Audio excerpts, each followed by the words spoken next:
अकारण करुणा बरुलाले जगत नियंता जगदाधार परम ब्रह्म परमात्मा भगवान श्रीमन नारायण साकेत बिहारी कनक बिहारी भगवान के चरणों में साष्टांग प्रणति। मंचस्थ विराजमान इस सभा के अध्यक्ष श्री नाभा पीठ द्वाराचार्य जी सुदामा कुटी के पूज्य श्री स्वामी सुदीक्षण दास जी महाराज, हमारे ब्रह्मर्षि पूज्य वेदांती जी महाराज, रसिक पीठाधीश्वर पूज्य श्री स्वामी जन्मेजय शरण जी महाराज, हमारे जगत गुरु रामानुजाचार्य श्री सुग्रीव किलाधीश श्री गुरुचरण सेवा धाम द्विपीठ के आचार्य श्री स्वामी विश्वेश प्रपन्नाचार्य जी महाराज और हमारे मंचस्थ विराजमान जगत गुरु रामानुजाचार्य श्री स्वामी रत्नेश्वर प्रपन्नाचार्य जी महाराज, हमारे बीच विराजमान जगत गुरु रामानंदाचार्य श्री स्वामी वल्लभाचार्य जी महाराज और सभी हमारे पूज्य दशरथ महल के पूज्य महाराज जी बिंदु गद्याचार्य जी महाराज और सभी हमारे मंचस्थ विराजमान जगत गुरु रामानंदाचार्य जगत गुरु रामानुजाचार्य सभी आचार्य गण और सभी को हम साष्टांग प्रणित करते हुए समस्त श्रद्धालुजन माताओं बहनों, आज हम आपका कितना अहोभाग्य है कि पूज्य ललितांबा शक्तिपीठ के आचार्य श्री स्वामी जयराम दास जी महाराज जी आज श्री धाम अयोध्या में 7 दिवसीय पावन श्री राम कथा करके केवल संतों का दर्शन नहीं, कितने भक्तों का कल्याण कर रहे हैं, कितने भक्तों का कल्याण हुआ। आज उस जगह पूज्य महाराज जी ने लाया जहां भगवान श्री राम खुले विचार से कहते हैं कि यद्यपि सब वैकुंठ बखाना, सभी लोग वैकुंठ की चर्चा करते हैं, लेकिन भगवान श्री राम कहते हैं अवधपुरी सम प्रिय नहीं, अवध के समान कुछ भी हमें प्रिय नहीं है। और यहाँ की विशेषता जा मज्जनते विनहि प्रयासा मम समीप पावहि नर वासा। सरजू मैया के स्नान से दर्शन से मनुष्य भगवान राम के समीपस्थ स्थान को प्राप्त कर लेता है। आज दिल्ली वासी इतना विशाल कार्यक्रम करा करके ये अपने पूर्वजों का कल्याण कर रहे हैं, पितरों को आनंद दे रहे हैं। आज हमारे पूज्य श्री स्वामी जयराम दास जी महाराज जहाँ की जन्मभूमि है शारदा माई मैहर के समीपस्थ, जहाँ इन्होंने ललितांबा शक्तिपीठ की स्थापना की और अभी पिछले समय में ये शिवरात्रि के समय विशाल आयोजन करके, माने ऐसा तो भारतवर्ष में अद्वितीय कार्यक्रम कहीं कहीं देखने को मिलता है जो आपने किया, लेकिन कृपा किसकी है? ये शारदा माता की कृपा है। कोई भी आचार्य विद्वान जब पढ़ना शुरू करता है तो सबसे पहले प्रार्थना करता बुद्धि प्रदाम शारदाम, हे शारदा मैया हमें बुद्धि देना। और अयोध्या वासियों का भी कल्याण राम जी को करना था, तो राम जी ने अगर सहयोग लिया है तो केवल शारदा माता का। सारे देवता कहते हैं शारद बोल विनय सुर करहि बार बार पाए लय पर ही। केवल शारदा माँ का सहयोग लेकर के समस्त विश्व का कल्याण भगवान श्री राम जी ने किया था। आज वही स्थिति हमें आपको देखने को मिल रही है। आज हमारे आपके बीच जगत गुरु रामानुजाचार्य पूज्य श्री स्वामी श्रीधराचार्य जी महाराज जी विराज रहे हैं। जरा आप सब लोग भाव से जयकारा लगा करके और स्वागत करेंगे। बोलो श्रीमन नारायण भगवान की, लक्ष्मी नारायण भगवान की, सरजू मैया की। जरा ध्यान से 2 मिनट और सुनेंगे तो केवल शारदा माँ ही ऐसी कृपा करती है जो हमें आपको बुद्धि प्रदान करती है। अगर संपूर्ण विश्व का कल्याण हुआ है तो भगवती शारदा मैया ने किया है।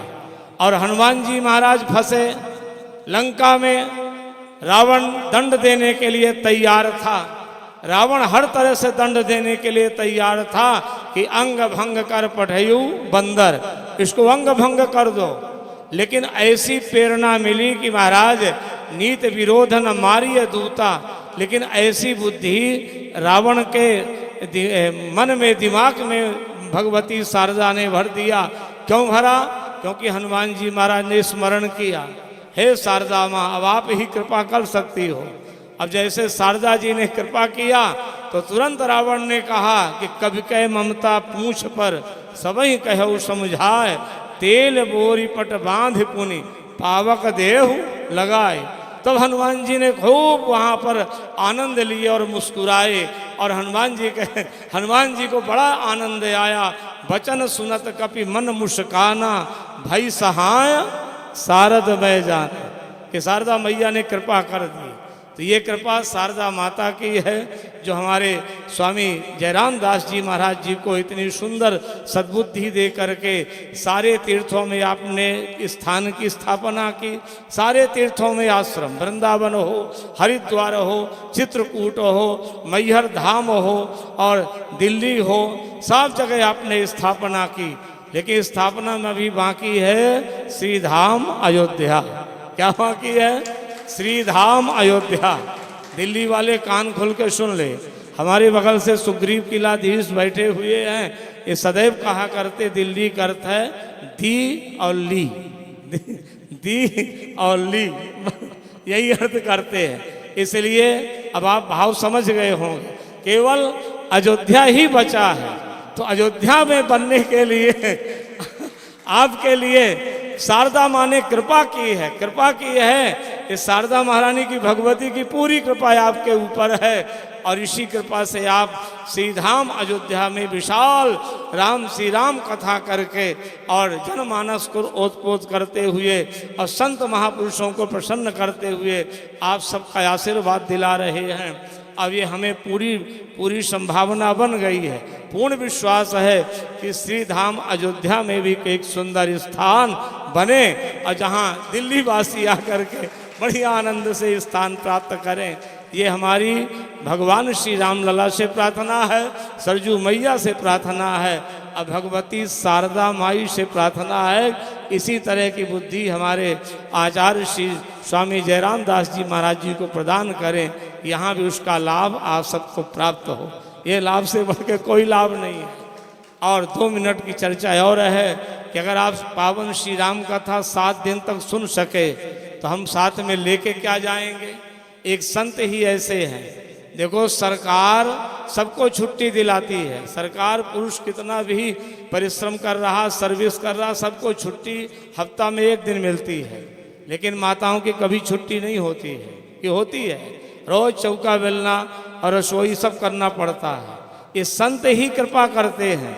ऐसे हमारे स्वामी जयराम दास जी महाराज कृपा किए कि 7 दिन की पूरी छुट्टी, ना हर चले न चले कुदारी, बैठे भोजन दे मुरारी। तो यहाँ न किसी की चिंता नहीं है। फटकनाद गिरधारी महाराज जी कहा करते हैं, फटकनाद गिरधारी अब भर पेट थाली। यहाँ हमें आप सबको प्राप्त हो रहा है। तो माताओं के लिए कितना सुगम अवसर है कि जहाँ जहाँ पूज्य हमारे स्वामी जयराम दास जी महाराज जी की कथा होती है तो माताएं 7 दिन बिल्कुल निश्चिंत हो जाती हैं। बिसरे ग्रह सपने सुधि नाही, इस तरह से भूल करके पूरी तन्मयता के साथ भगवान की कथा सुनना, दर्शन करना, ये आनंद हमें आपको प्राप्त होता है। हम दिव्य घटना सुनाएं कि आचार्य जी की कृपा से आलोपी बाग प्रयागराज में जो आश्रम का निर्माण अभी नवनिर्मित जो जीर्ण शीर्ण आश्रम था उसे गिरा करके नवनिर्मित सुंदर आश्रम बनाया जा रहा है। पूज्य आचार्य जी की ही प्रेरणा है। भगवती शारदा ने आपको सद्बुद्धि दी और थोड़ा बहुत जो बचा कुचा है आप हमें दे देते हैं, उससे पूरा सुंदर आश्रम का निर्माण बिना कोई अवरोध के संपन्न हो रहा है। ये आपकी ही कृपा है और आपका ही एक निर्देश है। ये हमें लाभ प्राप्त होता है तो आपको क्यों नहीं प्राप्त होगा। इसलिए अंतिम में यही हम आपसे एक आशा करेंगे कि निश्चित रूप से आपने 7 दिन भगवान की कथा सुनी। अंतिम में अगर देखा जाए तो बिन हरि भजे न भव तरिय, यह सिद्धांत है अफेल। बिना भगवान के भजन के बिना किसी का कल्याण नहीं होना है। प्रहलाद जी को हिरण्यकश्यपु ने लौह खंभ में बांध दिया और कहा तेरा भगवान कहाँ है? प्रहलाद जी ने कहा सभी जगह दिखाई पड़ रहे हैं कि, और प्रहलाद जी से पूछा गया तो है कहाँ? तो प्रहलाद जी कहते न केवलम में भवतश्च राजन सवै बलम बलिनः चापरेशाम परे वरेर्वीर स्थिर जंगमाये ब्रह्मादयो एन वसम प्रणीता। चींटी से लेके ब्रह्मा पर्यंत तक जिसकी सत्ता से सत्वान हो रहे हैं, तेजवान हो रहे हैं, शक्तिवान हो रहे हैं, हे पिताजी मैं भी उसी की सत्ता से, उसी की शक्ति से मैं भी आज अपने आप को बलशाली मान रहा हूँ, जिसके बल से आप भी बोल रहे हैं। तो कहने का भावांत में हिरण्यकश्यपु ने अपने बल का प्रयोग किया और भगवान नृसिंह का प्रागट्य हो गया। उग्रम वीरम महाविष्णुम ज्वलंतम सर्वतोमुखम नृसिंहम भीषणम भद्रम मृत्यु मृत्युम नमाम्यहम। ऐसे भगवान नृसिंह का अवतार हो गया और 1 मिनट के अंदर निर्णय हो गया कि प्रहलाद जी के भगवान नाम स्मरण की, आज जो नाम स्मरण करने की शक्ति थी वो अपने आप में विजय को प्राप्त हुई। इसलिए भगवान नाम स्मरण करने वाले को ही विजय प्राप्त होती है। इन्हीं शब्दों के साथ वाणी में विश्राम देते हुए पूज्य संतों के चरणों में साष्टांग प्रणत करते हुए और अपने स्वामी जयराम दास जी महाराज जी की भूर प्रशंसा करते हुए और संत समाज में घोषणा करते हुए कि माँ भगवती सरजू मैया राम लला इन्हें सतायु रखें, दीर्घजीवी रखें, निरोग्य रहें, यही भगवान राम लला से प्रार्थना है। इसी के साथ वाणी में विश्राम। जय श्रीमन्नारायण।